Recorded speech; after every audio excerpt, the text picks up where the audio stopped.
Hello friends, आज आपण बघणार आहोत मम्मीने बनवलेले बाप्पासाठीचे उकडीचे मोदक। त्यासाठी एका कढईमध्ये 1 चमचा तूप घालायचं आहे, 3 वाट्या ओला नारळाचा खव आणि 1.5 वाटी गूळ घालून हे मिश्रण छान असं परतून घ्यायचं आहे। आता यामध्ये आवडीप्रमाणे सुका मेवा मिक्स करायचा आहे। छान असा मिक्स झाल्यानंतर याच्यामध्ये 1 चमचा खसखस घालायची आहे। आता यामध्ये घालणार आहोत पाव चमचा विलायची पावडर आणि जायफळ पावडर। हे सगळं छान असं मिक्स करून घेतल्यानंतर हे मिश्रण एका ताटामध्ये काढून थंड व्हायला ठेवायचं आहे।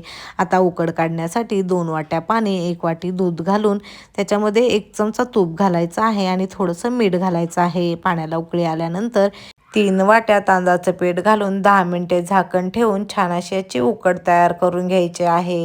ही उकड एका परातीमध्ये काढून गरम असल्यामुळे तांब्याच्या साहाय्याने अशा प्रकारे मम्मीने मिक्स करून घेतलेले आहे। थोडंसं तूप लावून याचा छान असा गोळा तयार करून घेतलेला आहे। आता तुम्ही इथे पाहू शकताय मम्मी मोदक तयार करत आहे।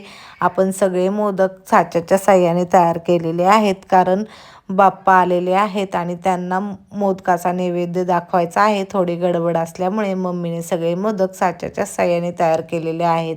आता तुम्ही इथे पाहू शकताय सुंदर असा मोदक तयार झालेला आहे। अशा प्रकारे सगळे मोदक तयार करून घेतलेले आहेत आणि इथे थोडंसं केसर मम्मीने यावरती लावलेलं आहे। इकडे स्टीमर गरम व्हायला ठेवलेलं आहे।